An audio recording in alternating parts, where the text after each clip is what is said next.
This is May first week current affair. World Bank International Finance Corporation. World International Finance Corporation has decided to make a debt investment of 150 million in which non-banking financial company in India. So World Bank's International Finance Corporation IFC has decided to make a debt investment of $150 million in Bajaj Finance Limited. Let's move to the next current affair. According to new set of data released by Organization for Economic Cooperation and Development OECD, what is the position of India as a recipient of FDI inflows in 2020? So India ranked third. So I will read it again. According to new set of data released by the Organization for Economic Cooperation and Development OECD, India's got rank third as a recipient of FDI inflows in 2020. Let's move to the next current affair. According to a new set of data released by the Organization for Economic Cooperation and Development, which country is the highest source of FDI outflow in 2020? So the company name is Luxembourg.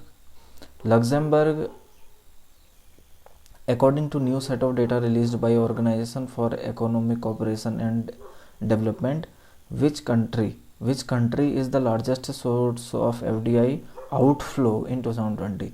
Luxembourg. India became the third largest recipient of FDI in 2020 with an inflow of FDI for $64 billion. Let's move to the next current affair. Which steel company has been selected by the Andhra Pradesh government as joint venture partner to set a steel plant in Kadapa district? So the company name is Acer Steel. Acer Steel has been selected by the Andhra Pradesh government as joint venture partner to set up a steel plant in the Kadapa district. Let's move to the next current affair. What amount will be provided by the Reserve Bank of India for 3 years at the repo rate to small finance bank SFBs to lend individuals, small and medium enterprises, SMEs? So the amount is 10,000 crore. 10,000 crore is the amount will be provided by the Reserve Bank of India for 3 years at the repo rate to small finance bank to lend individuals and SMEs. Let's move to the next current affair. The microfinance institution MFIs of what asset size will be eligible for a small finance bank priority sector lending? So the amount the asset size is 500 crore. 500 crore asset size will be eligible for small finance banks priority sector lending. Let's move to the next current affair. Which bank has been selected as the digital payment partner by the National Agricultural Market to facilitate online transaction for all stakeholders on the e-Naam platform? So the bank is Kotak Mahindra Bank. Kotak Mahindra Bank has been selected as the digital payment partner by the National Agriculture Market to facilitate online transaction for all stakeholders on the e-Naam platform. The e-Naam online ecosystem will be enable farmers with more power over pricing decisions, greater transparency and availability of financial support. Let's move to the next current affair. According to a study, online share of retail sales jumps to how much percent amid lockdown?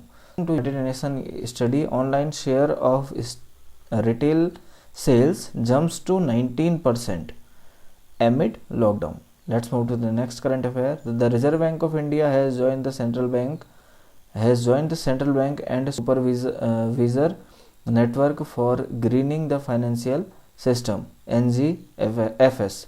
The member. Where is the network located? So the network is located at Paris, France. The Reserve Bank of India has joined the central banks and supervisor network for greening the financial system as a member. So where is the network located? Network located at Paris. Let's move to the last current affair of this video. Which company got the CCI note to acquire 64.3% in Big Basket's B2B arm supermarket grocery supplier? So the company is Tata Digital. Tata Digital got a node to acquire 64.3% stake in Big Basket's B2B arm. So that's it for this video.